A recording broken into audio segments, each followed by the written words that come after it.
Hello everybody, welcome along to season 33 of TGP1. It's the longest running...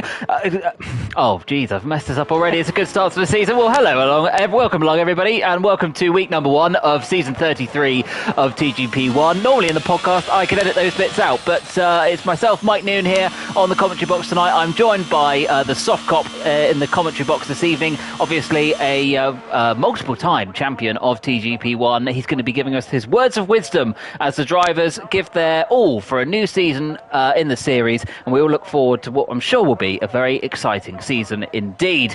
We've got Australia and Brazil for you tonight in our first week of TGP1 action. We've got 19 drivers out on track, vaguely speaking, and we've got a very good lineup indeed looking forward for the season, and we could have some very exciting races still to come. So before we give you a quick rundown of what's going on in round number 1 of this season, I'll quickly hand over to Softy for his introduction. Hopefully it'll be more successful than mine. Softy, good evening, how are you? I'm good, thanks. It was the best intro, I must say, that you've ever had. And I think you said it was season 33. It's season 39, I believe. There you go. It's going really well. A few seasons. Yeah, but it's it's great to be back in the commentary box, and looking forward to a new and competitive season. Yeah, well, we've got a fantastic driver lineup, as we said, for this season. We'll give you a quick rundown of the runners and riders, who some of them are familiar faces, some of them are been promoted this season, and we should have a very competitive league indeed. So before we give you a quick rundown, as I said, of the provisional qualifying order for Australia, let's give you a quick rundown of the runners and riders, as we said, all 20 drivers, as well as 4 reserves that we will have available to us during the season. We are seeing one of them in action tonight. So, we are, runners and riders. We've got a Red Bull, we've got Jack Hickman and ERT Jordan. Jack Hickman, reigning TGP1 champion, and the man, 2-time champion as well. He's recently been on an episode of the podcast you can listen to on the TGP series channel. In Ferrari, we've got Dan the Man and Court, 2 long-standing drivers within the TGP series. McLaren, we've got Shane, who you'll see on your screen is known as the Confessor, as well as Jake. Jake Davies has been in and out of TGP for quite a while. Alpine, we've got Kieran and Matt, 2 drivers returning this season. Kieran hoping perhaps for a title charge. AlphaTauri, we've got Owen and Luca not racing with us tonight.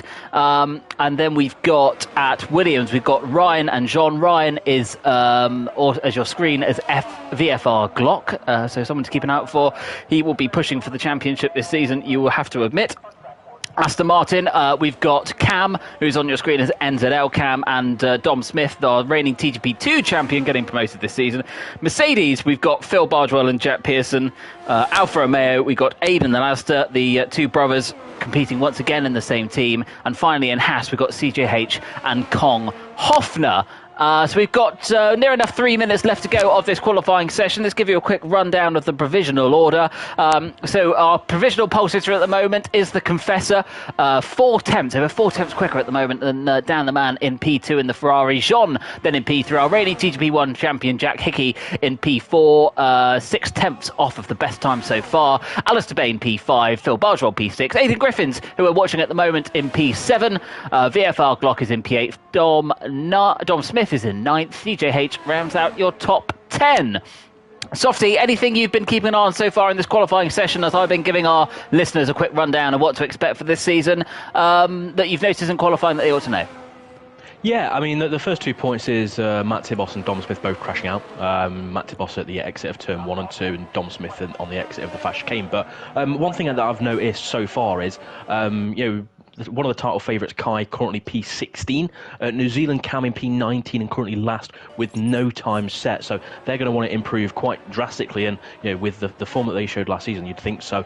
Very similar as Glock, currently in P8. And I've noticed a lot of people seem to be struggling with their lap times at the minute. 17.4, it's a good time, but the likes of Jean 17.6, Aiden on an 18.0. Aiden last season wasn't really up there that often. So I've got a lot of fast people that really should be pumping in some fast times, and they've not so far. I do reckon that pole time will be brought a bit further down, I'd think, to maybe a 17.1, 17.0. But yeah, a lot of people need to improve with not much time to go.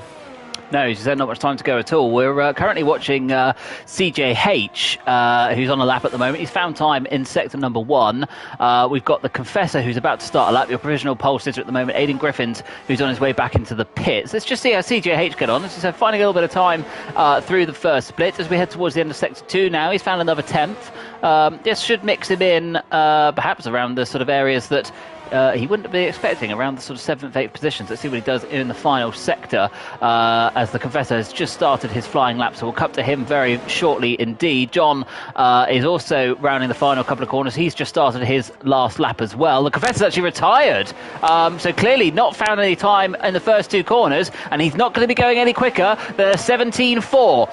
Drivers then, as we're watching CJH towards the line, is he going to improve in his Haas up the order at all? He goes into P8. Let's see where Dan the Man is then. He's just coming to the final corner now. At the moment, he is probably the best placed person to overtake the Confessor, but he's got over 4 attempts to find. Jean, meanwhile, is just coming across the line now as well, so these two are going to be finishing their laps around the same time, in the Williams and in the Ferrari. Are we going to see improvements from these two drivers? Jean is heading on to the second straight at the moment. DRS wide open, going up through the gears. And Softy, do we expect to see a better time here from Jean?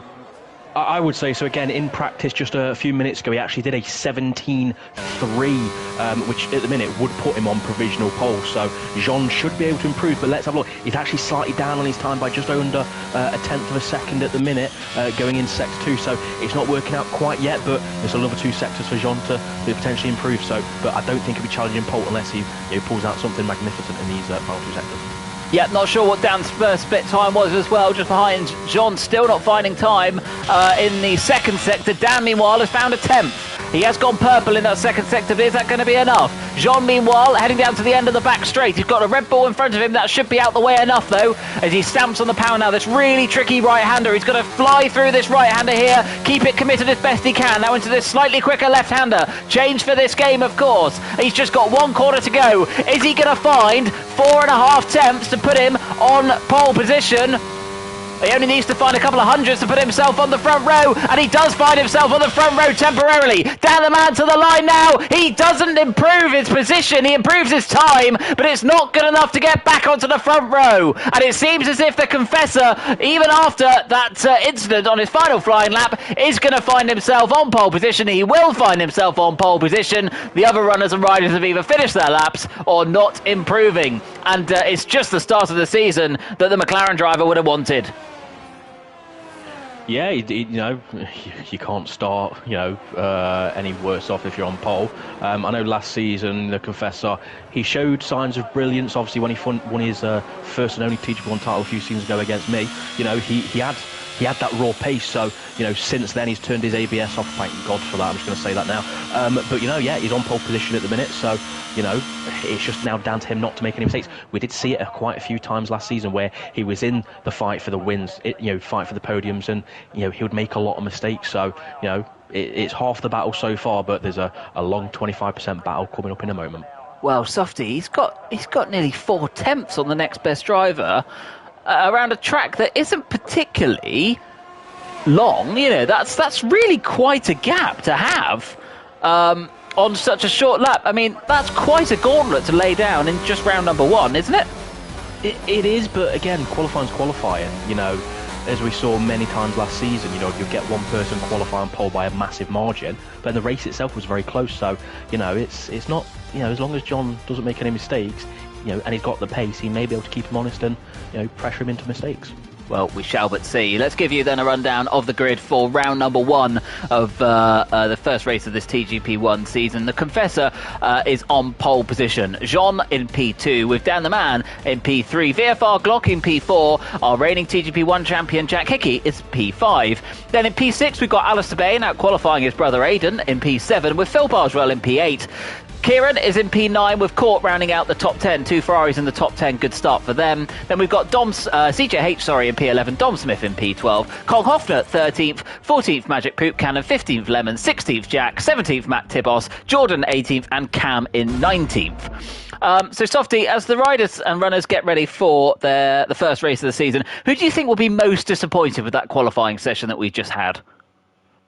You know, I think there's going to be a few people. I think Matt Tibos, probably one of them. He binned it. It's his own mistake.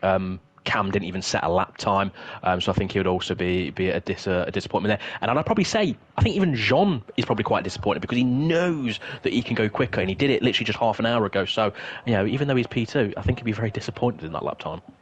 Yeah, well, he'll certainly be hoping for a much improved race run, you'd have to say. As you said there, Softy, he probably would have been expecting a little bit more from that session, but nonetheless, he's in a good place to do some damage in the race at least. It's not as if he's starting down the order. He can still do a little bit of damage from there. So, we've got the first race of this season. We've got a very strong McLaren at the front of the grid.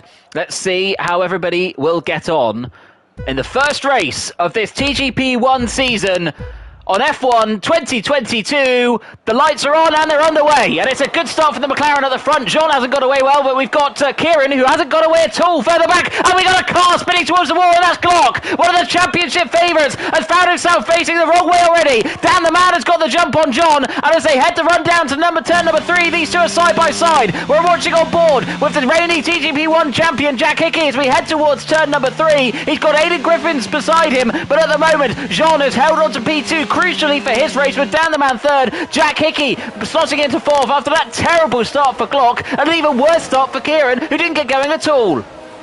No, very disappointed from Kieran there. I think he must have been napping or something. But one important thing to note is Dan the man is actually on the mediums, while everybody other than Matt Tibos and Glock in P17 and 18 are on the softs there. So as long as Dan can get ahead of Jean and not lose too much time to the Confessor, he may come on strong a bit later on in the race. Hold the phone. CJH is up to 5th. The man started at 11th, for goodness sake, and he's in 5th place. He's just powered past Aidan Griffiths, who just a few corners ago was challenging Jack Hickey for 4th. CJH has had the first lap of his career. He's made 6 positions up. What a fantastic opening lap that's been for him, as the field starts to settle down now. And Jean, interestingly, is starting to gap Dan, as you said, Softy. Interestingly, that he's on those tyres, which are going to help him as the race goes on, but certainly not in these opening stages, as the Confessor sets the fastest lap of the race, as you would expect. And on the run down to turn number 1 now, CJH is having a look at the reigning TGP1 champion Jack Hickey, staying with the Red Bull team, and CJH is in a very good position, but Jack Hickey certainly going to be putting his attentions on Dan, you'd have to say, and get past him as soon as possible. But CJH is looking so racy behind him, Softy. He is, yeah, although CJH is using a lot of his ERS to do this, while everybody around him has got 80 to 90%, so he's being aggressive in this early stages. It's not that easy to regain your ERS around this circuit, so he needs to be careful. He's a run a bit wide there. That's going to allow Aidan Griffiths to get a bit of run into the chicane, but yeah, he's been very aggressive at the minute. 32%, 28%, whatever, now 78%, and even Dan actually is on 46%, so there's a different strategies when it comes to ERS usage at the minute. Yeah, and the Confessor is checking out at the front. Already got 2 seconds, his advantage to Jean at P1, P2. Dan the man isn't losing Jean anytime soon, as Jack Pearson picks up the first penalty of the season. Not really a surprise there, but Dan actually made a little mistake there at the end of the back straight, and that's put Jack Hickey in a really good position. No DRS yet, of course, but Jack Hickey's going to be well placed here on the run down to turn 1. Dan's really struggling coming out to the final corner, and this could give the perfect opportunity for Jack Hickey as they head their way down to turn number 1 now. He's tucked up right in the slipstream. He's almost pushing the car along, and as they head towards turn number 1, Jack Hickey's later on the brakes, and he gets away past, does he? No, Dan the man keeps his foot in there, and at the moment they're still side by side. Still no DRS yet, importantly, but Jack Hickey has got the move done on the run down to turn number 3. Yeah, fair play to Jack Hickey there. Obviously, you're both using the RERS to try and attack and defend, but I think Dan the man, I think potentially what is happening with Dan the man, because I think he's a bit rusty. He's not been doing a lot of sweat as he gets a bit of a wobble there. I actually think potentially he's maybe messed up his tyre pressures, because he looks like he's got no grip out there at the minute, and I'm pretty sure very soon, if in a few seconds, he's going to be under pressure by CJH. Yeah, CJH, you're right on his battery usage. He's got 6% left. The man has drained that battery dry almost, and as they head towards this fast sweeping left-right complex, he is still right on the gearbox of Dan the man. DRS is going to be enabled, but Dan the man will have it himself, being as close as he is to Jack Hickey. Meanwhile, all of these guys battling has given Jean and the Confessor a little bit of time to stretch the air. And something happens to the Confessor. He's just lost a lot of time. He's made a mistake. And Jean is now only just over a second behind him. The gap had been up to 2.5 seconds. So interesting there. The Confessor clearly not bulletproof, as Dan the Man still just about hanging on to that DRS from Jack Hickey, and he's held on to it still this lap, I have to say, by the skin of his teeth. But it's CJH, the man who's looking really racy at the moment. Let's not forget, the man started in 11th place. He's up to 5th, and he's challenging Dan the Man for 4th. Really, really encouraging start to the season for the Haas driver. Dan the Man still with the benefits of DRS, being within a second of Jack Hickey in front, but you do have to wonder how long that will last. But surely those tyres, Softy, will start coming to Dan at some point. Yeah, I mean, you'd think so. Again, it just depends on his setup and things like that. Obviously, if he's messed up those tyre pressures, as I think he potentially has, there's no going back, there's no recovering from it as Aiden gets a penalty there. But going to the Confessor very quickly, I actually think he probably made a mistake on the exit of the fast chicane. Very easy to do, but he is pulling that gap again to Jean. As 1.5 seconds at the minute, and he is using a bit more ERS at this moment than Jean. So I think he's going to be comfy at the minute, but if he makes too many more of those mistakes, it could cost him, as it did many times last season.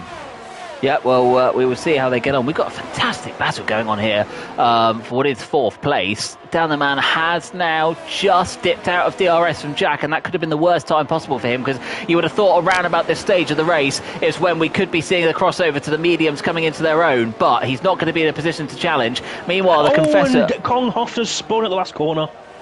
Well, we got the other McLaren is leading the race and starting to gap second place again. The other one is facing the wrong way at the final corner. Meanwhile, Dan the Man keeping an eye on his mirrors for CJH. His mirrors are full of Haas, and he's going to have to be keeping an eye as they head the way down to turn number 3. Is CJH going to try it? He thinks better of it, but Dan the Man is starting to form his own little train here, going all the way back to 8th place with Phil Bargewell.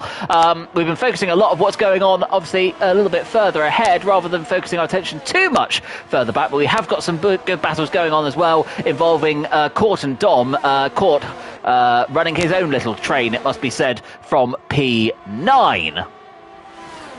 Yeah, there's not really much going on, as there's a yellow flag in the first section, so that's nothing to worry about there. But yeah, the top 8, just a train at the minute. They can't get past each other. They're all trying to use the rears, other than CJH, because he was on 0% just going there. But Dan the Man actually makes a bit of a mistake there, but all's good. But yeah, I think CJH, he just needs to save his ERS, because as long as it's under 10%, he's going to be losing time on the straight, which around here, that's where you're going to attack people. So he's probably going to come under a bit of pressure from Aiden Griffiths very soon.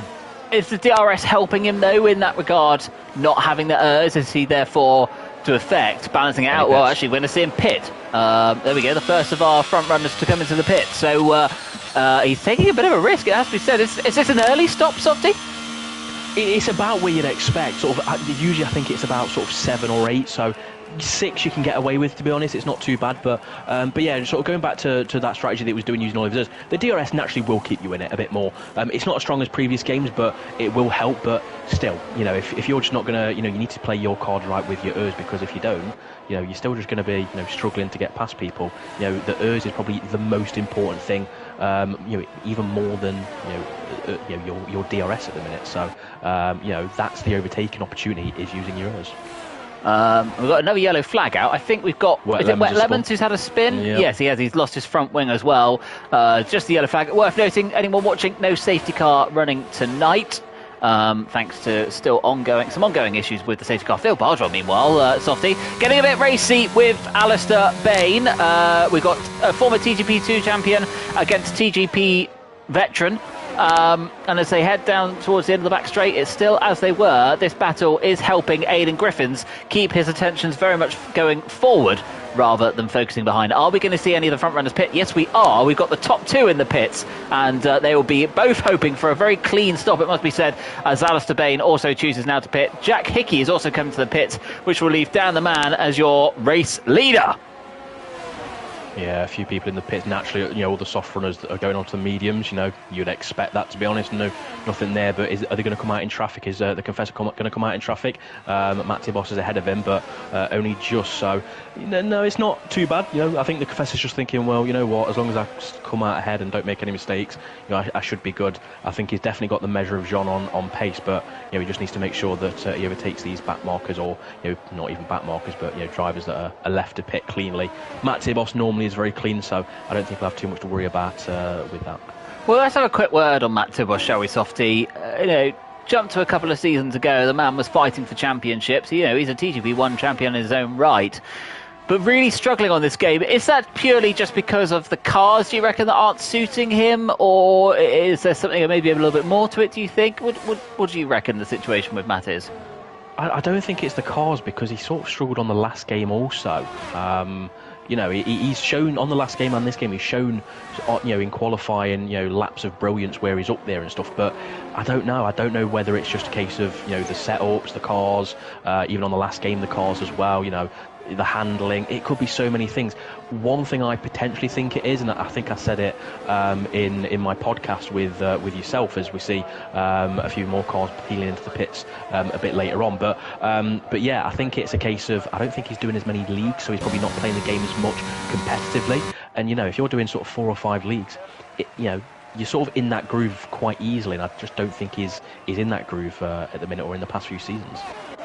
Well, it's certainly been frustrating for him, you must say, as Dan the Man still our race leaders. CJH has now got Alistair Bain all over the back of him. Interestingly, Aiden and Phil were able to jump this pair, staying out an extra lap. So that strategy really worked for the two of them. CJH's pace perhaps dropping off a little bit now, as we said. Maybe it's with his ERS harvesting issues. We'll say issues, probably a bit of management more than anything else, but nonetheless he has dropped down a couple of places during those pit stops. Left to pit then, as we look through the drivers, there's only 2 left to pit, and that is Matt Tibos and Dan the Man. So must say, Cam has made up a lot of places in the pit stop, unseen by us.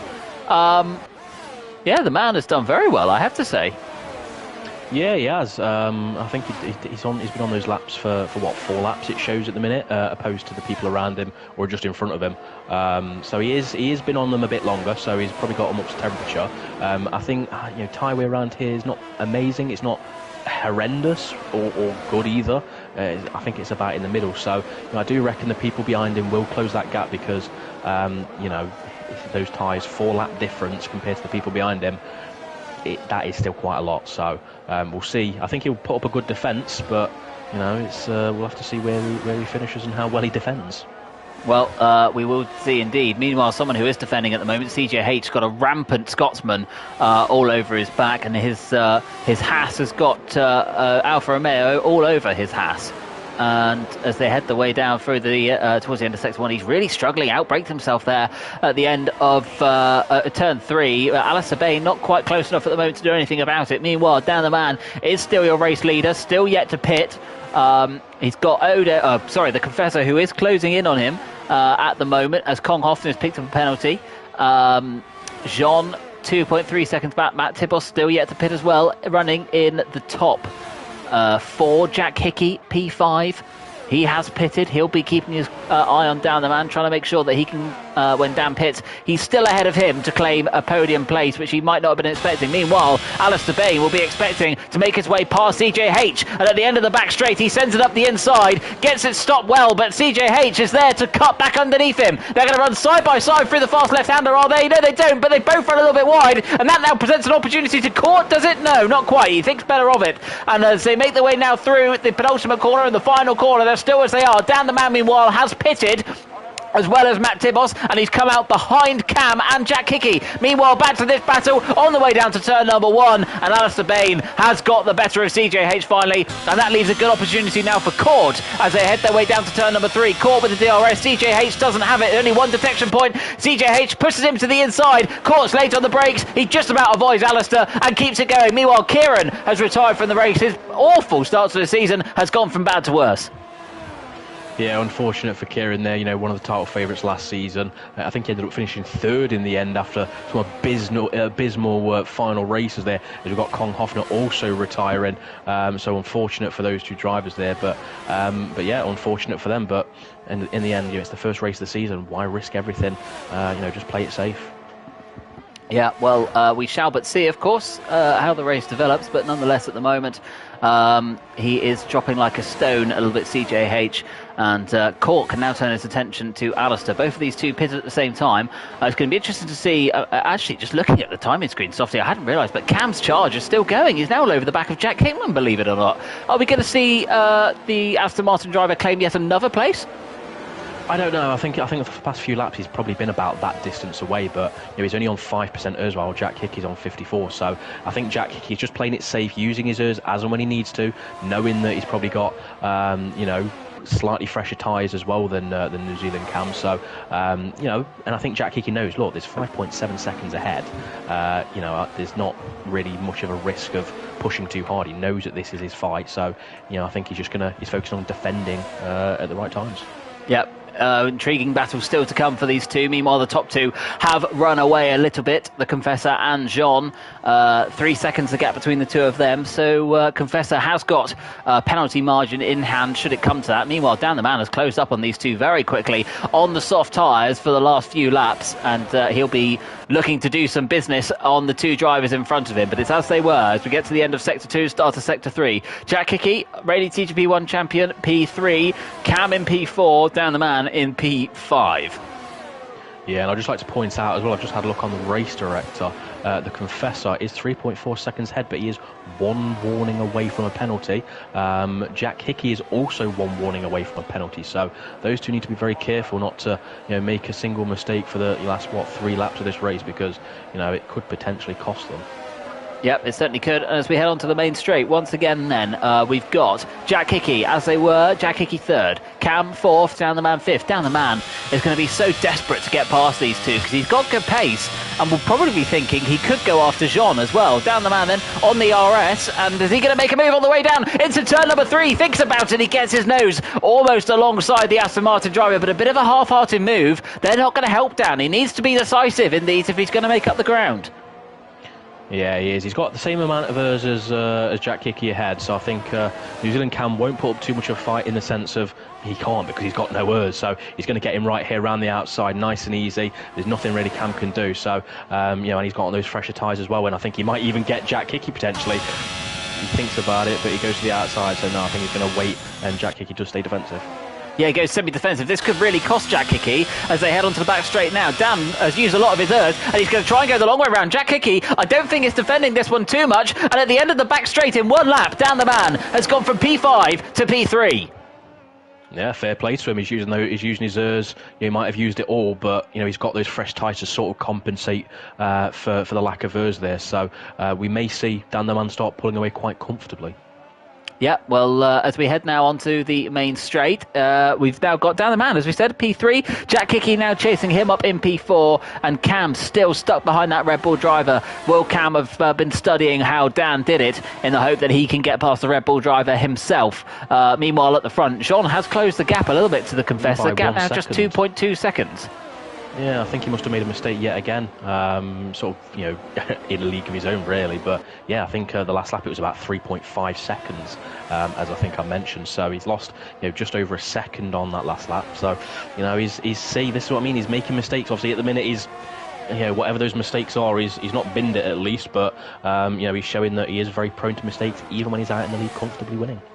Yeah, well, he'll be wanting to keep an eye on that and making sure that doesn't creep in too often. Meanwhile, Cam's still getting frustrated behind Jack Hickey. Phil Bardwell just less than half a second behind, and further back we've actually got Court Gill making a move on his brother and up into 8th place. So the Ferrari's on the attack on the late stage in this race as Court makes his way up another position, but he's still got Alistair all over the back of him. These two really going for it. CJH isn't a million miles behind as well, but as they head to the end of the back straight, it's as they were, and Matt Tibos is out of the race. He's binned it on the exit of the fast left-right-handers, and the Alpine drivers' miserable start to the season goes bad to worse, and that's a double retirement as well for the Alpine outfit, who would have expected so much more from the first race of the season. I don't know where to look at the moment, Softy. New Zealand Cam on Jack Hickey into turn 1, going around the outside. Is he going to stick it there? He thinks about it, but he backs out. Jack Hickey just narrowly keeping it within the white lines there, so very lucky there. But yeah, it's Jack Hickey's not got it as comfortably as I think he wants at the minute. No, and Cam's giving him a really good race. As we said, Cam, he crashed out in qualifying. That's why he had to start all the way from the back. But He has certainly made up for it during the race, putting on a great show for us in the commentary box. As we've got just a lap and a half left to go, it seems like the Confessor has done enough. Dan doesn't have quite enough speed in those tyres to close down the top two, and Jack Hickey and Cam, 4th and 5th, one of the closest battles on track at the moment. Phil Bardwell, less than half a second behind Aidan Griffiths. Alistair Bain, less than half a second away from Court, who's bringing CJH with him. Wet Lemons has picked up a penalty. We've lost 4 drivers from this race. We've only got a lap and a few corners left to go, but who is going to finish in what order? I think the top 3 are pretty much settled, but who is going to finish 4th? Who is going to cruelly miss out on a podium place? Cam quite fancies having that place right about now, and he's going to try and go around the outside. Jack Hickey squeezes him as much as he dares, but Cam still not quite enough to get past the not the Aston Martin, he's in one of those, but the Red Bull driver. Yeah, Cam's really putting up a fight on those older tyres, but yeah, I think again it's just that lack of ERS. He's losing time on the straights. If he had 20-30% ERS just like Jack Hickey, he would have probably got past quite a long time ago. And Jack Hickey goes defensive yet again. This time Cam breaks a bit early to try and get that run out, and it's got definitely a better runner this time. But is he going to have enough ERS and power into turn 3? Well, he's certainly going to look at it. I think Cam needs to be a little bit clever, and he's trying to be clever now. Ooh. And he almost sends it up the inside. There's very nearly contact, but the two of them racing hard, but racing just about fair enough. And then nose to tail, there's nothing separating the two of them. The timing beam could probably barely keep up. But as we end Sector 1, it's still somehow Jack Hickman in 4th place. And we've only got a few corners to go. We've only got half a lap left. We're going to have to turn our attention to some point to the man who's leading the race. But at the moment, we just can't keep our eyes off this battle for 4th. They've given it everything they've got. They've run out. Have they almost? No. Cam has run out of earth, but Jack Hickman hasn't yet, and the two of them are going tooth and nail for this softie. I don't know which way this is going to go. I think Jack Hickey's going to have it just, but honestly, it's so hard. Cam is giving it absolutely everything, and there he goes. He's going to try around the outside again as he tries it, but he's going to cut back. Oh, Jack Hickey just blocks it off just enough to keep it there. Meanwhile, rounding the final corner, he started the season just the way he wanted to. Pole position, fastest lap, and the race win for the Confessor. Fantastic start to the season for the McLaren driver. Jean does come home in 2nd. Dan the man is going to cross the line in 3rd for a solid result for him. Jack Hickey does hold off Cam for P4, and Phil Bardwell got past Aidan on the last lap as well, unseen by us. Court is going to hold on to 8th place ahead of Alistair Bain and CJH, and it's going to be Dom Smith next across the line in P11. Softie, what a fantastic race we're having. We've only seen the top 2 because there was so much action going on behind them, but summarise for us, just how well did the Confessor drive that one? You know what, he made a few mistakes that cost him a few seconds here and there. In the end he kept it out the barriers. He did what he could. He got on pole as he needed to. He pulled away. A lot of that was probably initially helped by the fact that John was battling Dan the man slightly, but in the end, he did what he needed to, and he won. So fair play to him.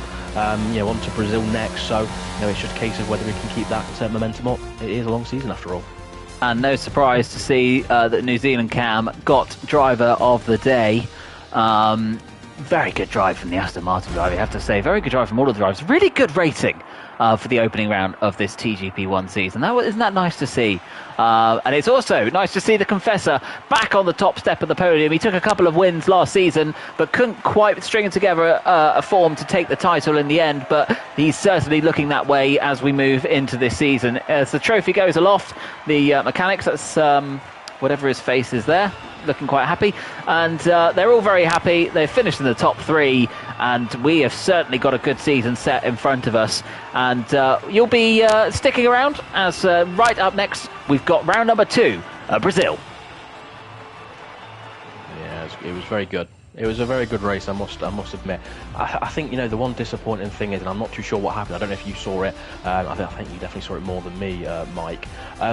VFL Glock, what happened to him at turn 1 or on the straight? How did he go from a not a bad quali to basically the back of the grid? I saw him facing the wrong way at the start, and that was about as much as it was.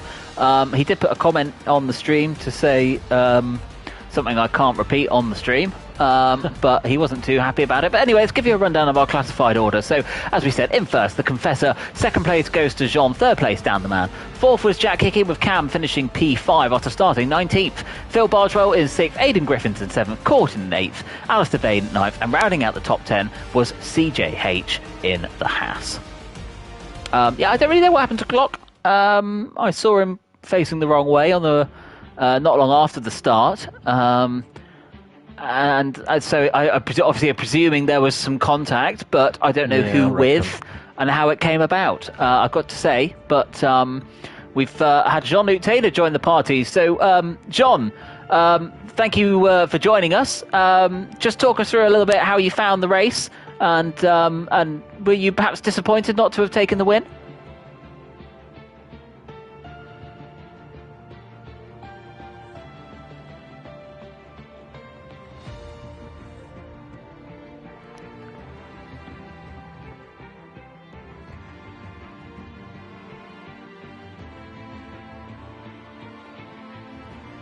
And as Softy pointed out, sorry to interrupt you there, Softy. That's all right. You perhaps didn't quite show the pace in qualifying that you'd shown in practice before. Did you just not get a clean lap? Were you just not quite able to get the setup quite working for you when it came to the qualifying session? How did you find that?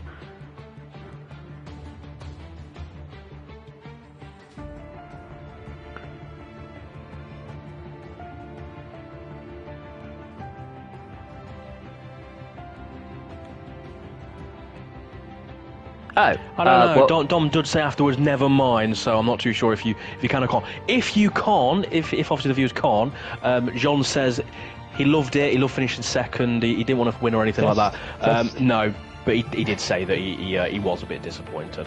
But Jean, I mean, speaking of that first race, you know, Brazil, it's a very different circuit, long corners, short corners, very fast. The curbs don't try and kill you at every opportunity. How do you feel your chances are here? Because you've started the season very well, a P2, you look to have the Confessor, matching him for pace for the most part. What do you reckon you can do around Brazil? Honestly, just a similar sort of performance, get near the front of the grid, just try and keep close and see. He made a couple little moments. I gained a little bit of time on him, so if he has a couple more of those, maybe capitalise. But different circuit, she said. Brazil tends to be quite close in qualifying, so they've got to put it all together first. So we'll see what happens. Well, Jean, we hope to see you once again fighting at the front. Thank you very much for joining us in the commentary box. We'll see you on track in just a few minutes' time. Yeah, thank you. Enjoy the race. And you. So, Softy, what are your sort of thoughts, comments, reflections following the first round of the season? Is there anything there that you saw in particular that that perhaps surprised you? Anything that you expected to see that you didn't? I'll be honest. Jean's pace. He is a multiple champion. I think he's a two-time champion, I believe. It was many games ago that he was competitive and actually fighting for wins, I would say, on a regular basis. He did have a few seasons ago at Monza where he got that shock pole, and then he was fighting for the win with me, Phil, Corey, and I think Glock as well, actually, and Matt Tibos. So he's shown that he has got the pace the odd time, but I don't want to jinx it, but that first race he showed that he had the pace to fight with the best in TGP1, so I'm hoping that he can carry that pace as well as consistency throughout the whole season and potentially spring a surprise. Obviously, we saw the Confessor take pole by nearly 4/10 in that first race. Is that just a characteristic of the track where you can have one driver that can get particularly dialed in more than others? Are you expecting to see a bit more of an open qualifying session at Brazil? I am, yeah. Brazil naturally, I think, is always very, very close with Brazil, to be honest, because the nature of the circuit, it's short, it's quick. It always, I think, in the entire time I've been in TG1, it's been very close. Whereas the likes of, as Magic People can somehow been disqualified immediately, so that's his qualifying over. But whereas the likes of Australia, because the curbs are so aggressive, the type of corners it is, it's very easy just to lose time by missing an apex here and there, not getting on the power enough. So it's very easy to make mistakes. So, the 4/10 gap, the Confessor is very fast, he always has been, but I don't think it's always going to be that way potentially. So I think it was just a case of, that's the circuit, and people may have bottled their laps.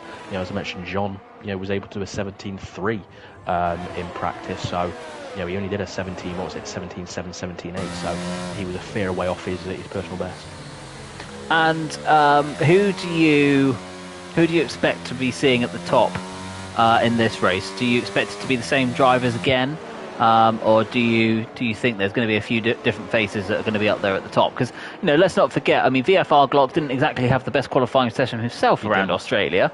The man, it was only P5 before he had that awful start. Matt Tibos as well, of course. Jack Hickey wasn't really in the sort of the hunt for pole. Should we see perhaps a few of those names appearing at the front? I expect so. The likes of Matt Tibos. Matt Tibos, for example, has always done well round here.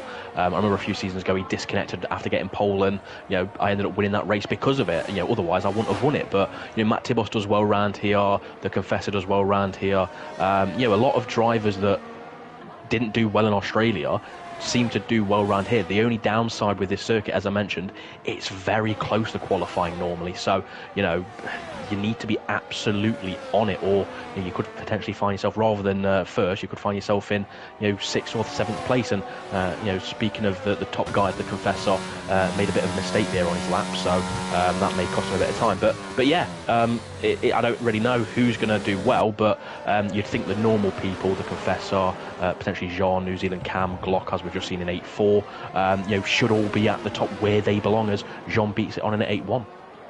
Yep, good lap time there from Jean into the low 1 minute 8 as Cam now goes quickest himself. The Aston Martin driver picked up a very good result last time around. It's caught. I've been keeping an eye on it, actually. He's been taking a bit of a tow from the Confessor around this lap, and he's going to get a very good tow on the start-finish straight as we reach the end of the lap. The Confessor goes into P2, Court goes into P4. There we go. Court run twice round here in TGP GT the last season. Jack Hickman slots himself up into P2, the Red Bull driver moving himself up well. Jean now down to P4. Our provisional pulses are right at the beginning. Not been a good opening lap from Kieran down in 12th place. We haven't seen Phil Bardwell do a lap, nor Dan the Man yet. Dan the Man only just gone out on an out lap. Where's Phil Bardwell? Oh, he's got no front wing. We'll move on from that. So, Softy, we've seen obviously first couple of laps go in. How much time do you think the Confessor's got in his hand? You were keeping a close eye on his lap, and obviously noticed a few mistakes creeping in there. How much time do you think he's got to come? Yeah, I mean, he made a bit of a mistake on the exit of sort of turn 5, turn 6, sort of getting a bit of oversteer there. So I'd probably say he probably could gain maybe another 2 to 3 tenths on the lap he's just done without the mistake. But I'm probably expecting pole to be a low 7. I think last season it was about a 7.6, 7.7. And you could easily get the slipstream as well, so that will gain you probably 1 to 2 tenths just by sitting behind someone who's just as quick. So I think it's the pole time's definitely going to be another maybe 3 to 4 tenths quicker than what it currently is, barring any mistakes. So I still think it's going to be close though, even if that is the pole time. Well, we shall but see. We've got Dan the Man, who's just started his first lap in anger. The Liverpudlian Ferrari driver heading his way down the back straight at the moment towards the tricky braking zone for turn 4. Slightly off camber, does encourage understeer, but he's kept the curve nicely, and he's purple through the first split. So let's see then as he heads up now to this double right-hander. Chucks it in, the rear end is complying with him. He'll be pleased about that. Keep it in the white lines, which he does. Try and take as much curb as you can on this right-hand side as he drops down the hill now. Another key traction corner. He's got to keep the gears in check. He's got to keep the rear end in check, and he does. A very smooth, clean lap at the moment from the Ferrari driver. Through the last right-hander we got on the circuit now as he drops back down the hill towards the end of split 2. We'll get his impression of his time, and he's still purple through Zheng Chao, and as we now rise back up the hill for the last time and towards the finish line, are we going to see the Ferrari driver move himself into provisional pole, or at least very close to it? DRS open, he keeps the car to the left-hand side for the shortest run to the line. Dan the Man to the line now, and it's only a 1 minute 8.4. It felt like a lot quicker than that, Softy, I have to say. Yeah, it's always deceiving when you're watching someone, on a lap. You always think, oh yeah, they did that corner great, they did this corner great, and then they finish the lap, and you're thinking, hang on a minute, they're like half a second to a second off. So yeah, I mean, it was his first real lap, so I think he was just getting that banker and making sure he didn't really make any mistakes. It's very easy just to not drive at 100% when you've not got that lap in. So I don't blame him for doing that if that wasn't his true pace. Kong Holdafter was just about to start a lap, but he had a spin. So he has probably ruin that set of tyres, so we will see him, I'm sure, peel back into the pits. Cam is your provisional pole sitter, and he is just coming round now to start his second lap of the session. Obviously, short track round here, you can just about get 4 runs in. I can imagine most drivers will be keeping it to 3. But Cam then on the back straight, heading down the hill now. We'll get his first split time. He's still finding time out there, Softy. The Aston Martin driver, absolutely rampant in Sao Paulo. He is, yeah, he's doing well. Obviously, we saw this a few times last season, similar to Glock.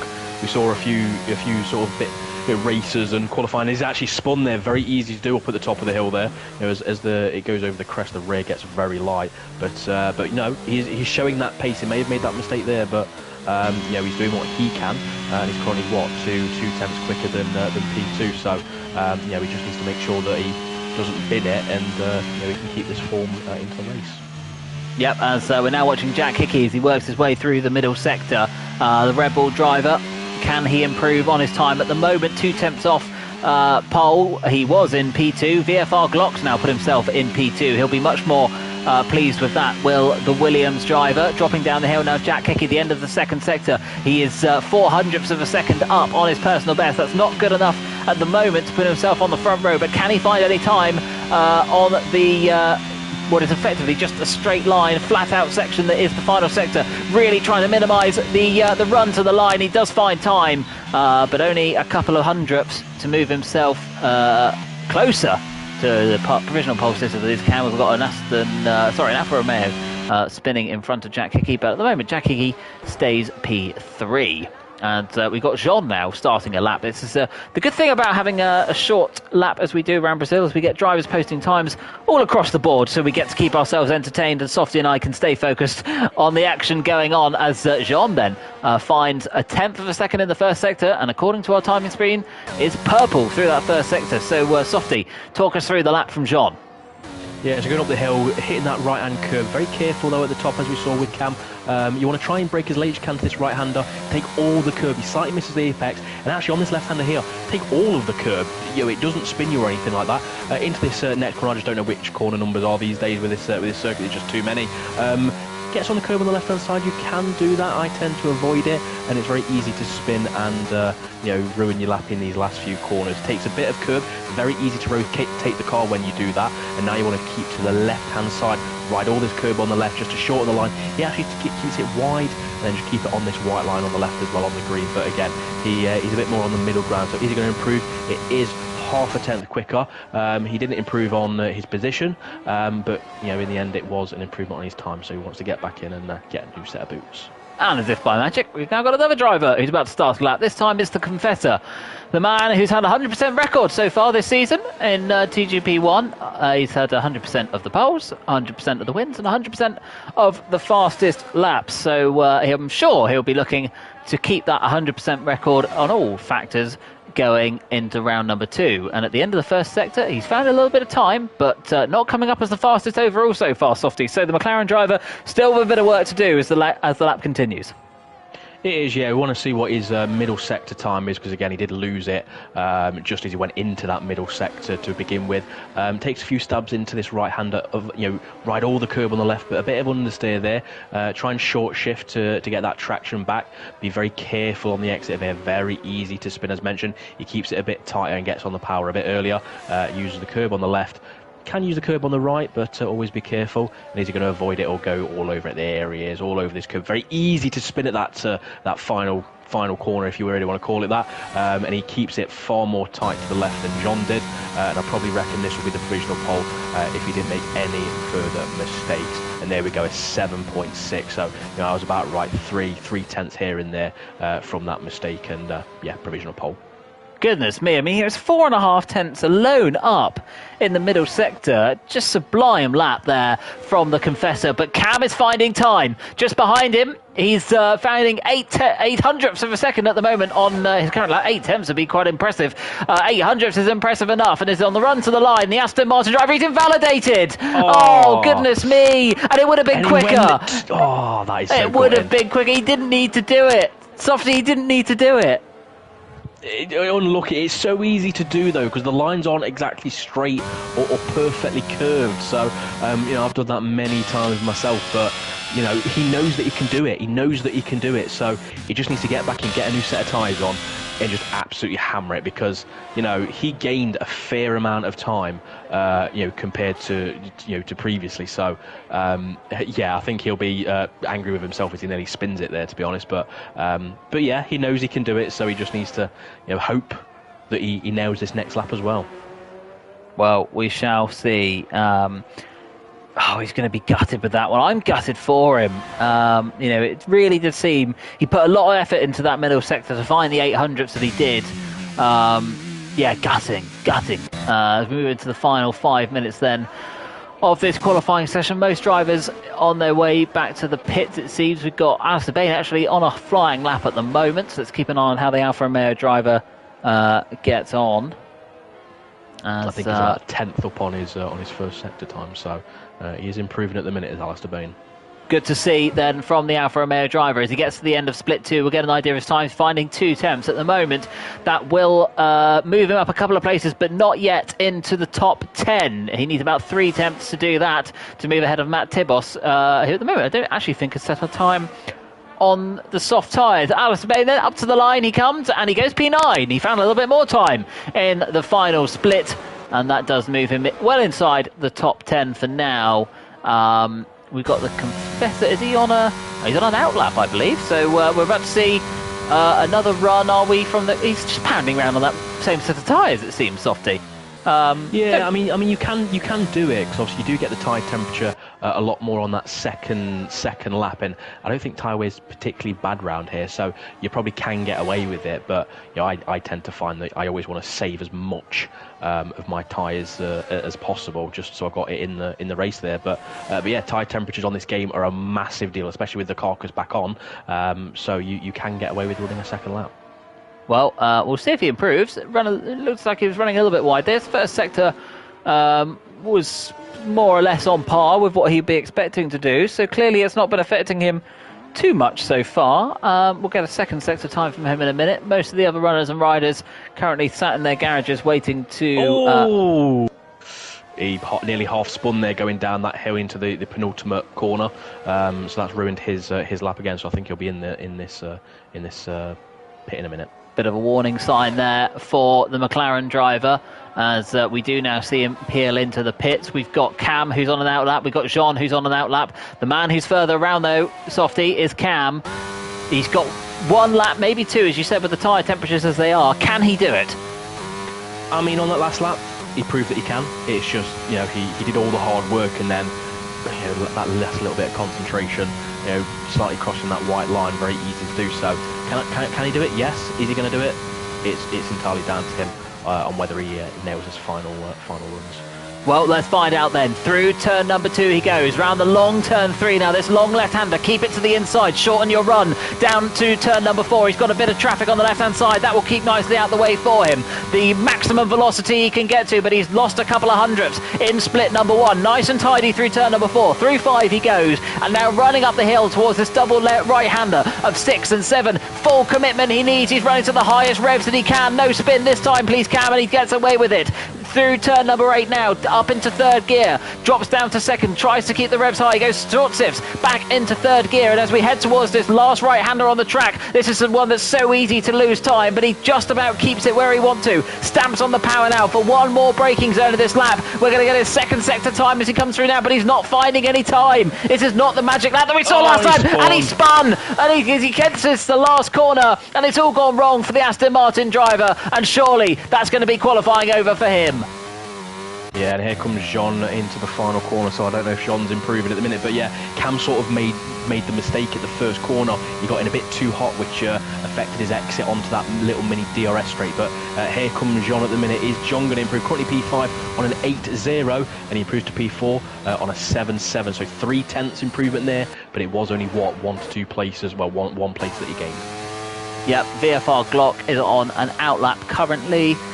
as is Jack Hickey. He's only just left the pits. Down the man coming towards the end of the lap. Are we going to see the Confessor? Yeah, the Confessor's coming out right about now. Cam is not going to get that car turned around in time. His qualifying session has concluded. What could have been for the man? What could have been for the Aston Martin driver? He'll be kicking himself of that one.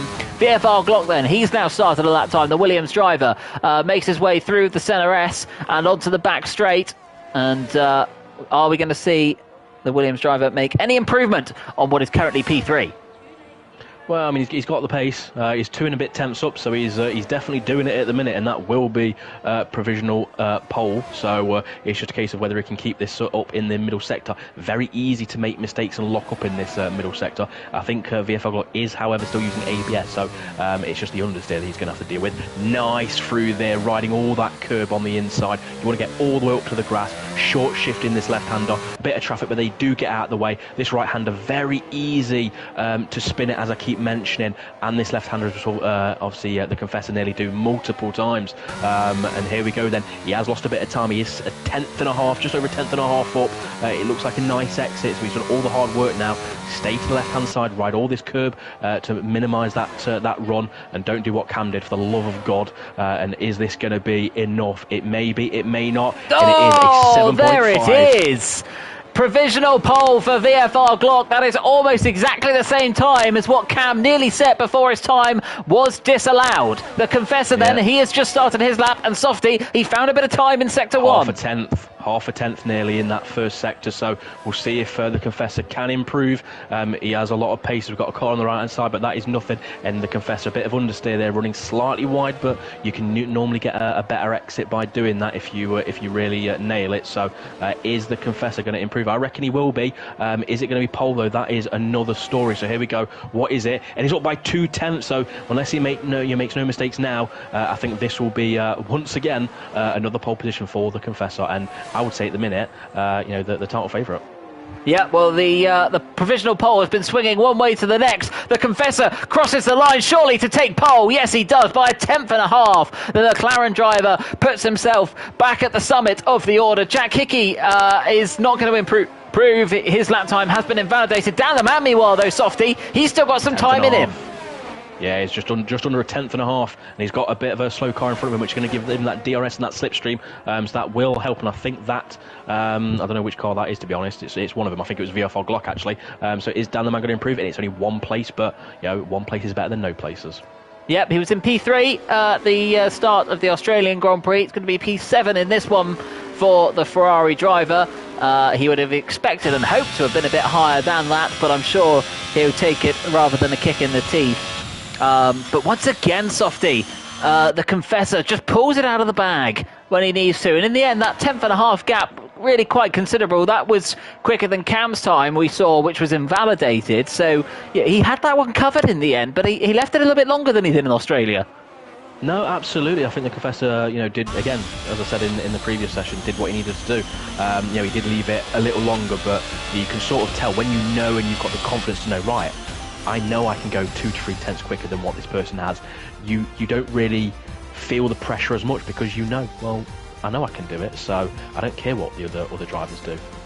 So it's a familiar face then on the pole position for the TGP1 this season. The Confessor is your pole sitter by a tenth and a half to VFR Glock, who run him close, but not quite close enough in the end. Cam, I'm sure, will be disappointed with P3. Jean, I reckon, will be quite pleased with P4. Jack Hickey is in 5th place. Phil Bardwell, P6. Down the man will start from 7th with Aidan Griffins in P8. Court will be P9 with Matt Tibos rounding out the top 10. Kong Hoffner is 11th. CJH in 12th. Alistair Bain down in 13th with Kieran in 14th. Dom Smith down in 15th. Jack Pearson 16th. Wet Lemon 17th for VRT Jordan, and Magic Poop Cannon making up the last couple of places. Magic Poop Cannon disqualified from qualifying, having spun in the exit of the pit lane right at the beginning, ripping off his front wing and not being able to get going, leading to his disqualification. Yeah, very disappointing that. I think that's I think if you do anything at the exit of any pit lane and a car comes down the pit lane and goes past you, I think it does automatically disqualify, which I think is a bit harsh, especially when the car just goes through you. So I think Cody's definitely needs to look at that, but there's a lot of things that they need to look at. The less said, I think, the better there. Yeah. Well, I think we're going to be in for a pretty entertaining race. The sun's come out. We didn't have the sun during qualifying, and as the riders and runners get themselves ready for the race start, Softy, your last quick pointers before the race start. Tyre wear, not too bad round here. I think because it's not too bad, you may as well just start on, I think, the softs. You're just going to lose too much time starting on the mediums, as we saw with Dan the Man even in Australia. Slipstream and ERS, very important. ERS does not recharge very well around here, so it's going to be quite important just to, keep that ERS for when you actually need it. Well, we'll see how this race goes. We've got 5 lights for round number 2 of TGP1. And we're underway in Brazil. It's not a very good start from the front two. Oh, it looks not very good, but actually it worked quite well. We've got Phil Bargewell on the move up the inside to go towards turn number 1. Is he making up any ground? I think he is. He's up into 4th place, but he's still battling with Jean. And VFR Glock actually forced off the track, and he's corrected Cam. Cam's got damage from wing. And in the meantime, we've got Glock who's facing the wrong way. Another run down to turn number 3 now. Surely Cam's going to have to come into the pits. Glock is facing backwards, and Phil Bargewell is up to 2nd. It's all gone on in the first couple of corners, and it's disastrous for the challengers for the Confessor, but it's delightful for the Confessor as he's not only got 2 of his main rivals in trouble, but he's got a huge gap to P2 already.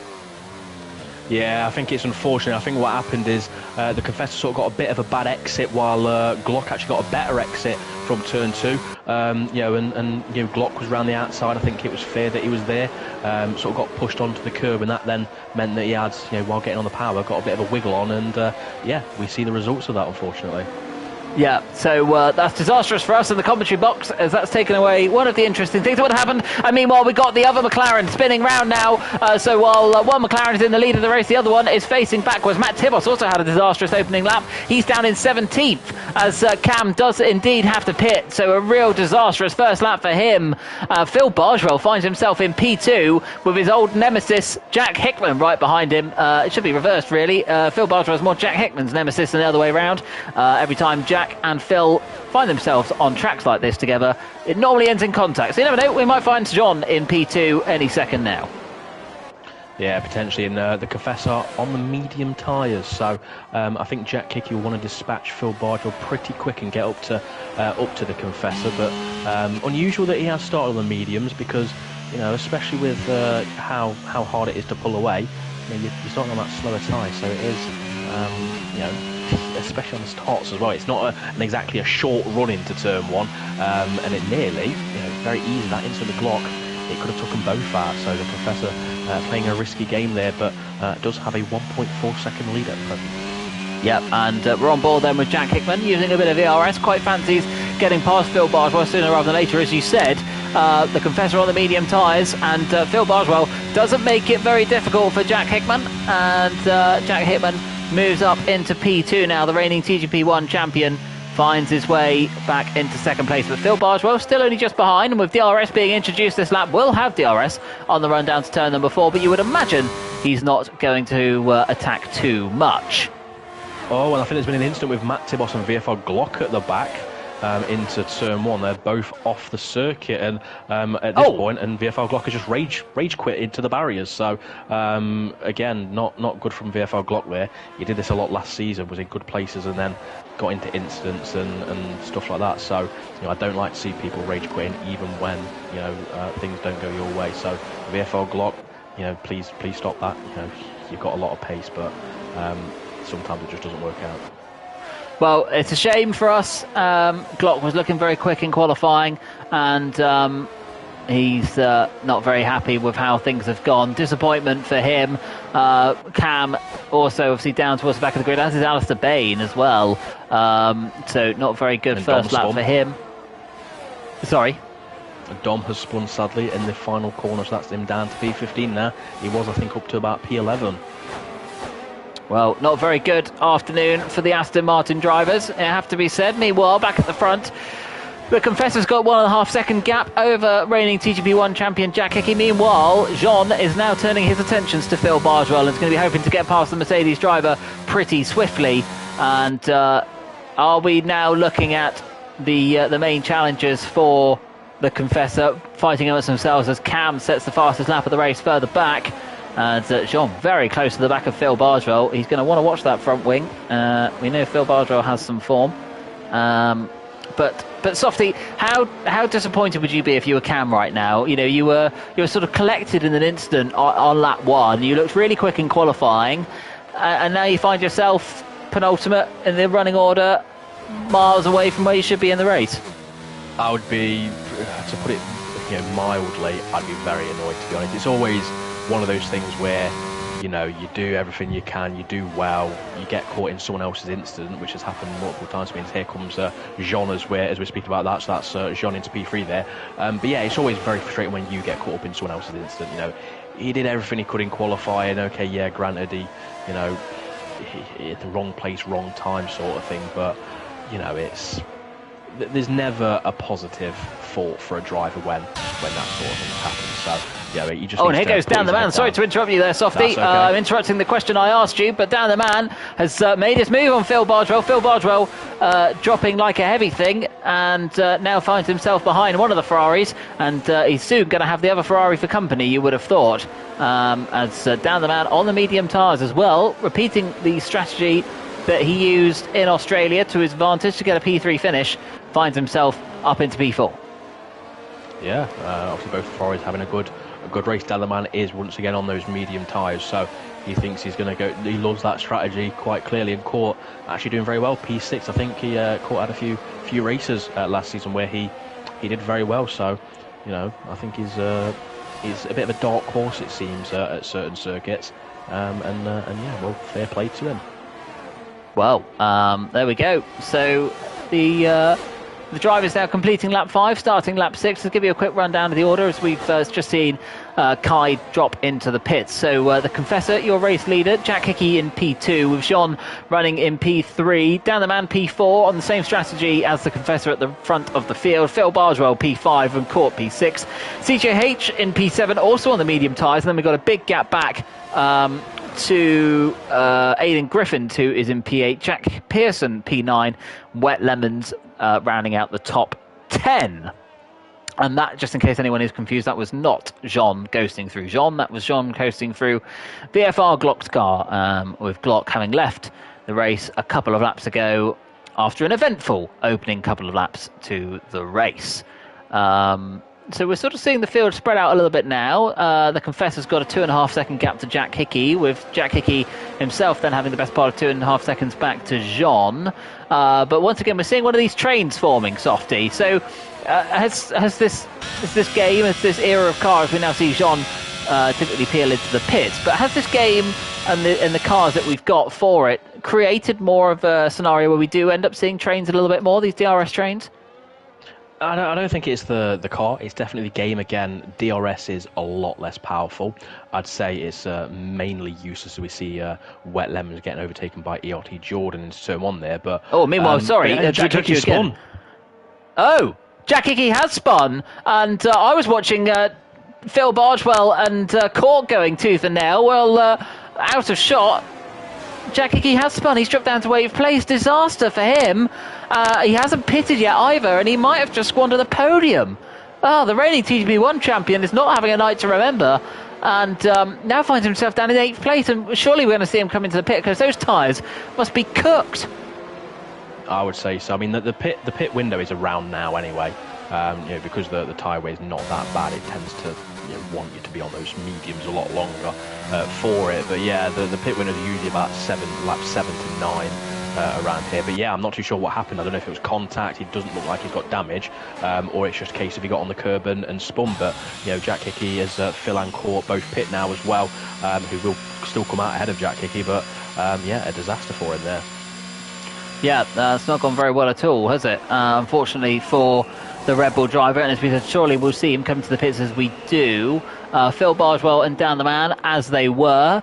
We've also had Aidan Griffin come into the pits, and in the background I see Dom Smith coming to the pits as well. Be interesting to see where Cam comes out in relation to these drivers, because he's only just behind John. So Cam, where is he? He's just rounding turn number 3. It's going to be close to Court at least. He might jump Court. I don't think he's going to jump Phil, at least not initially. He's drained his hers. And Court, yes, you're right, it's on the inside, unseen by me. My camera angle was a bit poor. Court's pushed Cam off the track, but Cam does take the position. He probably was ahead through most of that corner, so did deserve 10th place. But Court then finds himself behind a driver who's been on those tyres for 6 or 7 laps. And further back, I think Jack Hickey's had another spin. He has! Jack Hickey spun again! Yeah. Those cold tyres, I'm sure, so not a race he wants, Jack Hickey, so I think a bit of a disaster race, to say the least. Oh, Phil Bardrow's nearly lost it now. Phil Bardrow's nearly lost it, and that puts Cam all over the back of him. And through that last death, and Phil's now outbraked himself, and Cam's through. Yeah, I don't know if Cam sort of gave him a bit of a nudge there just because of how slow Phil was going. But now Court's right all over Phil as well. Yep, as we head towards the end of the lap, we're about to start lap number 9 for these drivers. On the run down to turn number 1, my camera angle is poor again, but Court is trying to go the long way around Phil Bardrow. He has the inside then for turn number 2. Phil's still hanging on. He ends up running out of road, and Phil has to concede the position in the end to the Ferrari driver. Phil Bardrow losing 2 positions there in just a matter of corners. Yeah, fair play to Court there. Held his line into turn 1, into turn 2, and if you're trying to go around the outside of someone into turn 2, it's sort of always going to end with you getting pushed onto the curb. So I think Phil probably could have backed out a bit sooner and tried to get a better exit, but Court up to P9 as Matt Tibos sets the fastest lap on the softs. Yeah, Matt Tibos all the way back in 18th place. Jack Hickman and Dom Smith having their own little race by themselves further back as well, both falling foul of spins. Meanwhile, Dom Smith's teammate has been on those tyres for 7 laps now. The only people who have been on tyres longer are those who haven't pitted yet, and those are the top 6 who still are pounding round the laps. As ERS Kong Hofner coming to the pits, as has Wet Lemons, just as I say that. So it's just the top 4 then. And I think Alistair Bain, pitted at the end of lap 1, so he doesn't count. But the top 4 then trying to go long, and they are the Confessor, Dan the Man, CJH, and ERT Jordan. Court now turning his attention onto Cam, and he'll certainly be thinking, with those fresher tyres, Softy, he could probably have a good go at Cam. Yeah, I mean, you'd think so. He's definitely got a lot more errs, so I think down the main straight it's going to be quite easy for Court to get New Zealand Cam, but he just needs to make sure he's close enough, obviously going onto it to get any benefit. Yep, as we head through then the double right-hander, Court, let's not forget, reigning TGP GT champion. We've run a race of the series for a little while now, but as we said, he has had success as Matt Tibos finds himself out of the race, does the fastest lap, and hangs up his helmet, very Nigel Mansell-esque, but the Williams driver, Alpine driver, sorry, I should say, is going low further than lap 10. Court dropped off a little bit from Cam the last few corners, and he's made a little mistake coming around the final proper corner, and that's put Phil Bardwell in a good position, Softy. So Court not having it all his own way at the moment in his pursuit of P6. Yeah, he got a bit of a moment through that final corner, which sort of really gave him no opportunity to gain that much on Cam. But even with that mistake, he's still very close going into turn 1, and now onto this second DRS straight. We've got a Williams sort of, an Alpine a bit sort of swerving into the middle of the circuit of Matt Tibos there. But yeah, I think if Court hadn't made that mistake into the final corner, I think it would have had him by now and would have been off into the distance. That's odd. Matt Tibos retired in the pits and his car's come back out. Don't really know what's happened there. Bit disappointing, I've got to say. Obviously nothing to do with Matt, but he tried his best to make sure his car wasn't going to interfere. But here it is, interfering. Court then still providing the pressure on the back of Cam. Cam doing a really good job. He's holding out some good pace, and I tell you what, by the time those drivers in front of him pit, the likes of CJH and Jordan, he could find himself gaining a couple of places here. So a podium isn't off the cards. It's unlikely, but it isn't off the cards. He's holding good pace at the moment, and Court's not exactly breezing past, and he's got tyres that are 6 laps younger. Yeah, just got to wait and see how it pans out, as unfortunately Alistair Bain has dropped to P17, has had a spin. But yeah, again, Court having a bit of a struggle into that final corner, not really getting the run that he needs on Cam, as Cam actually gets a bit of a wobble on. So I think this is going to be a done deal, hopefully, now for Court, and up the inside he goes. Yep, easy mover in the end. Just as I said, it's not easy for Court. He makes it look easy. So typical commentator's curse, but Cam's not letting this one go without a fight. But he doesn't have any ERS to fight it with, and with what is left of the power from the engine, That was not enough to get himself back past the Ferrari. Now he's got to keep an eye on his mirrors for a racy Phil Bardwell. Phil Bardwell's had a good race here so far. Obviously, he found himself in P2 at one point after the melee that we had on the first few corners, and giving himself a good account for himself. Jean, meanwhile, has gapped this little gaggle of cars. He's got nearly 4 seconds on them as Dan the Man and CJH pit. So it's the Confessor who's decided to stay out the longest. And where are we going to see Dan peel back into? Surely he's going to be behind Jean. Dan is released now. I think trundling down the pit straight. There's Jean. So John's gone through. Where is Court? Court is just in the braking zone for turn number 1. This is going to be close, you know, between the two Ferraris. I think Court's done it. He has. Dan's dropped even behind Phil.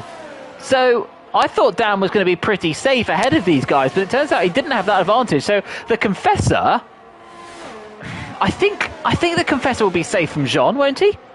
I think he had yeah, I mean, you'd think so with the gap that he had. You'd think so. It could very easily change, though. Then that's the difficult thing with being on the opposite strategy opposed to some others and stuff like that. So, it's so hard to see, especially because the Confessor, if I can speak English, has been out so long compared to John. It always makes it a lot harder to really work out how close it will be, as Phil is right up behind Cam. And then makes a mistake. So yeah, Cam there still ahead of Phil, but Dan the Man is right behind this gaggle of cars with Phil, Cam and Court. So I think Dan the Man will want to get past these guys very quick as we see Alistair there. I don't know how he's binned it there, coming into the pits it looks like, as Dan the Man thinks of going up the inside of Phil Bardwell there. Yep, sorry, microphone unplugged. I was halfway through a sentence. Don't know how much of that anybody got, but I was waffling to myself quite happily until I thought Softy was rudely interrupting me. Dan the Man, meanwhile, has got the bit between his teeth, and as I was saying, he's got some hard work in front of him here. He's really going to have to make use of those soft tyres because he's got 4 drivers who are very difficult to overtake in front of him. Yeah, and obviously, it's not that easy to overtake in this midfield section of Brazil, so I think he's going to have to try and dive up the inside, and he doesn't. So, I don't think these cars ahead are going to make it easy for him, but this is going to cost him a lot of time and tyre wear as well, just by trying to attack as he thinks of going up the inside. They're not really an overtaking spot, so he's now going to have to wait to that main straight and into turn 1. Yeah, well, you've got to think, he's got. Is the Confessor finally pitted? Yes, the Confessor has pitted. I think it's just left his pit box already. I think he is going to be safe in the lead. So we'll keep an eye on Dan, who's obviously the big one trying to make some moves. ELT Jordan's also pitted as well. Oh, and Dan makes a very late decision there. Phil was wandering across the track, but Dan has made its way past the first of this gaggle of 3 cars and up into 5th place. That's one done for the Ferrari driver. Yeah, nice from Dan there. Now he can get ahead and obviously attack Cam in the next few, I'd say, lap or so. But again, Cam's not really dropped off as Jack Hickey gets a penalty there. But New Zealand Cam there, not really dropped off the back of Court. So he must have a lower downforce car because he's not really got that much ERS either. So fair play to Cam for keeping up with this gaggle of cars. Yeah, probably using the DRS to his advantage again. You have to suggest. But certainly giving a very good account for himself. He would have been wanting to have been on the attack rather than on the defence at this point of the race, and probably on the attack of the Confessor, but he's had to let that one go, unfortunately for him, after that incident at turn number 3 on lap number 1. Down the Man then, stamps on the power. He's used a lot of his ERS. I have to say that was probably an overtaking Phil Bardwell on the last lap, and as he heads on to the main straight now, he's quite a way behind Cam. I don't think this is going to be very easy for Dan to do. He's only got 3 laps to go, and Cam is almost on the attack of Court, then Dan is on the attack of Cam. Yeah, I think potentially Dan's running a bit more downforce than Cam, which is obviously going to really hurt him trying to overtake on these straights. So it's definitely not going to be the easiest. He's only got 2 and a bit laps really to do it. So I think realistically, the max he can do is P3, but it's definitely not going to be easy unless the 2 cars ahead make mistakes. Well, we've got 2.5 tours of this fantastic Sao Paulo circuit of the Interlagos. It's got a longer name than that. I can't remember it. Not going to try and say it. But Dan the Man is the man on the move. The Confessor hasn't got the fastest lap at the moment, and he's going to want that. Oh, and here we go. Cam's made a little mistake there. This is put Dan right where he needs to be, right up the gearbox of the Aston Martin driver. Are we going to see a move into the last proper corner? No. Dan's going to have to make this done on the straight. He's going to have any chance of taking P3 away from his teammate. Rising up the hill then. He's using the RS. The Confessor has now got the fastest lap. Here goes Dan the man then, towards turn number 1. Cam goes defensive, he covers the inside line, not fully. Is Dan still going to try it? No, he's going to have to go the long way round. Cam on those really old tyres, late on the brakes, and so tidy. He's so neat and tidy despite his tyres being ruined. Yeah, he's placing his car very well, driving within his limits. And that's what he needs to do. Sometimes it's very easy for someone who's trying to defend to overdrive, but all you need to do is be, just drive within yourself and know, right, I know where I can brake, I know where I can do it, and it's a lot harder than people make it to be. Well, Dan now a lap and a half to go, and he doesn't look any more likely that he's going to take these two cars in front of him. What a result this would be for Core, I must say. Let's not forget the fact. It's been a fantastic result for him. You can hear him in his own episode of TGP Has a Podcast in just over a week's time. Meanwhile, back to the racing action. We're keeping an eye on Dan the man, who's the man that you think would be on the move. But at the moment, the man that's called Dan isn't moving anywhere. And he's still staring at the back end of that Aston Martin. You think he'd almost be able to draw it from memory at this point, but he's not very close. And if anything, Phil Bardwell's a lot closer. Softy, is he running out of chances as we move on to the last lap? He is. He's only got realistically one more chance, and that's probably the back straight coming up to the line, really. So, but I definitely think either Dan's struggling with those final few corners, and that's where he's losing all of his time, or he's potentially running a bit too much downforce that is causing this. But I think Dan the man's chances are pretty much gone unless something dramatic happens now. Are we going to see Cam then, the man on the move? He hasn't got very much ERS left, so I do doubt it somewhat. Jean has also been reeled in by these guys, so I don't know if he's made a couple of mistakes perhaps, but the gap being... warnings, so I think he just plays being careful, to be honest. Fair enough. Meanwhile, though, we're going to have to very briefly skip a little bit further ahead because once again, the Confessor is the man that we haven't really had to speak too much about this race, and that's just the way he would have liked it.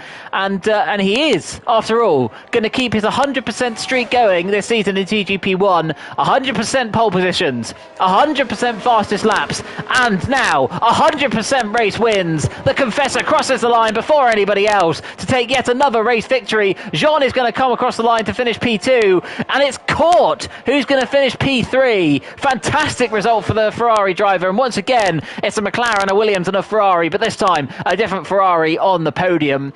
Cam does a fantastic job, I have to say, to get those tyres all the way from lap 1 he pitted to put on those medium tyres, and he's brought it home in 4th place on the attack in 4th place as well, not defending, not struggling. Really, really impressive showing from Cam there. Dan the man will be disappointed with P5, but just in the end didn't have the pace. Phil Bardwell in P6, Aidan Griffin's P7, CJH to come home in 8th with Kieran in P9, and Jordan rounding out the top 10. And your reigning TGP1 champion Jack Hickey, after his couple of spins, he was running comfortable second at one point, let's not forget, but misses out on points. But Softy, once again we have seen the Confessor confess in his actions his desire for this TGP1 championship.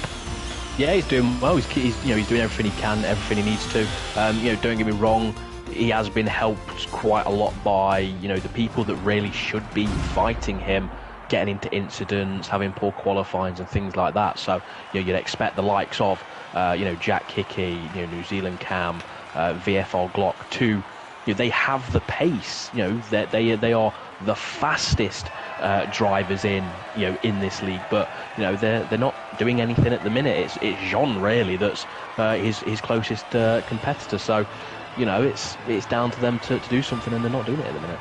Well, certainly is. But we're joined now by Court Gill. Court, what a fantastic race you just had. Did you expect a podium tonight when you sat down to race this evening? Yeah, hello. Yeah, I do like Brazil, but I did not expect a podium. But I was able to go with the rest of the group and, fought my way through it. Well, you had to go on the attack as well as doing a bit of defending. Yeah. How much did you enjoy that race on a sort of, you personally side of things? Oh, it was brilliant. I don't think I cut any corner at any time. So yeah, I just had the pace to fight and stay with the group. After I passed Cam, though, I was able to maintain my ERS percentage, and well, it was quite easy to keep him behind me. And also, he was on all tires, but still. And obviously, Dan the Man was coming late on, but he couldn't quite get past Cam. Was there going to be some team orders in play with Dan the Man, obviously potentially fighting for the championship? Would there have been the old switcheroo, or were you going to fight for that third place over the radio and on the track? Well, on the last lap he said, slow him down in the corners, but I wasn't trying to do that. I was just trying to save him podium, and I thought, well, if he gets past Cam, I will be fighting for this podium position, because, well, I'm not easy. I don't want to give up any podium positions. Too right, too. Well, it was a great display, fantastic battle throughout that race. Yeah, thank you. We enjoyed watching it, I have to say, and obviously you'll be looking to go one better next week. Now it's going to be a second place and a win, isn't it? We'll see. I don't know what tracks are next, but if I can get a couple of more podiums, that will be amazing. Well, cool. Well done once again for performances tonight, and particularly in Brazil, of course. Well done on the podium, and we'll look forward to seeing you racing next week. Yes, see you guys next week. So, Softy, what are your sort of rounding out thoughts for tonight's racing? Let's start off. Who's been your driver of the evening? You can't choose anyone other than the Confessor. 2 poles, 2 wins, 2 fastest laps. You physically can't. You've got good drivers like New Zealand Cam, coming from the back in both races, but the Confessor, he's only done I think like 40 something hours. I think I checked during that race, which is not a lot of hours, and I always go on about people sweating and people's hours and things like that, but you've got the likes of a lot of everyone else in TGP, 100 hours roughly. You've got VFR Glock, I think on nearly 200, Cam on nearly 200. So the fact that the Confessor's done only 2 days worth of playing on this game, at least I don't know if it's he played it on the previous gen of console either, but he's doing very well, and it's up to everyone else to catch him and stop making silly mistakes and actually give him a fight. Well, we shall see next week. Thank you, everyone, obviously, for watching, for listening, for hearing us ramble, me mess up intros, and Softy give you all the insights to what's going on. We're going to see you next week. We're heading to the Iberian Peninsula. We're going to Portugal and then on to Spain. We'll see a return of the safety car as well, potentially, in next week's rounds. But from us here at the TGP Series, thank you as ever for watching. We've got a fantastic season up ahead, and we hope that you'll join us again next week. I've been Mike Noon. He's been the Soft Cop. Thank you very much for watching a TGP Series production, and we'll see you on PS4.